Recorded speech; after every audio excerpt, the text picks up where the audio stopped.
Hey, how are you? It's me, Stephen Sharp, Our Learning Revolution. Doing a quick check in. Today is January 4th. For 60 days, I've been doing intense cardio every day, 45 minutes. That's one major behavior change that I've made. The diet industry is one of the biggest industries that there is. So, for individuals to be able to motivate themselves to change how they eat and exercise regularly is sort of elusive. People are always grasping at it or striving for it.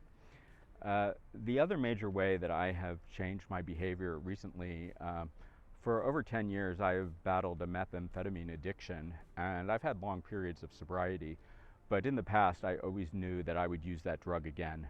I sit before you today, staring down this camera, with the utmost gratitude. God's grace has come down and visited me, visited itself upon me, and my obsession, and it used to be an obsession to use methamphetamine, has been lifted from me. And I have days on end where I don't really even think about it. Of course, I have to do all the things that you have to do in order to keep this in its place. But I always thought that somewhere deep in my psyche, from moment to moment, I would deal with that obsession. I mention these two things because I market myself as a behavior change and learning expert. And what I found on my ascension to this role is that people become topic or knowledge experts, but they don't believe that they have to modify their own behaviors in light of that knowledge or the implications of what that knowledge would mean for themselves. Someone may be a epidemiologist that studies cancer, and they know that smoking leads to lung cancer.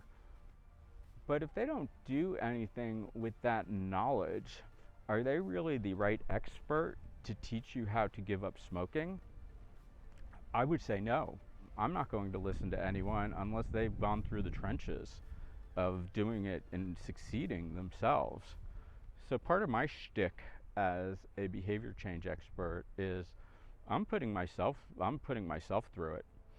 I started this theme of topics recently called behavior change requires discomfort, or it requires you to be in uncomfortable positions or places, and then I was going to model that behavior.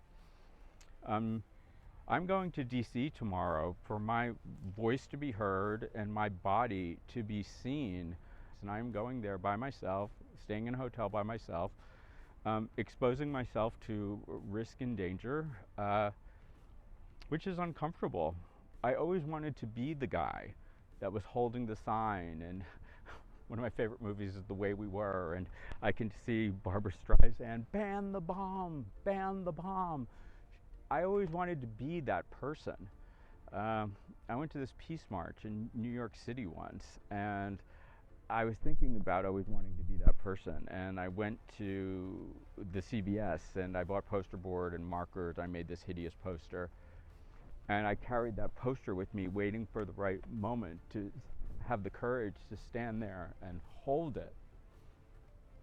And I walked through all these throngs of people and saw others holding signs, and mine was rolled up. And finally, I passed this garbage can, and I realized that I was deluding myself that I would ever be the person that would stand there holding that sign, and I threw the sign in the garbage.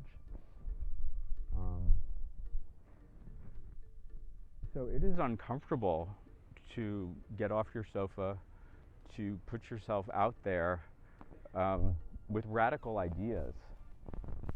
But I want to show you that it's possible, because I think more of us have to become comfortable with doing uncomfortable things, or we're not going to be happy with where our United States Republic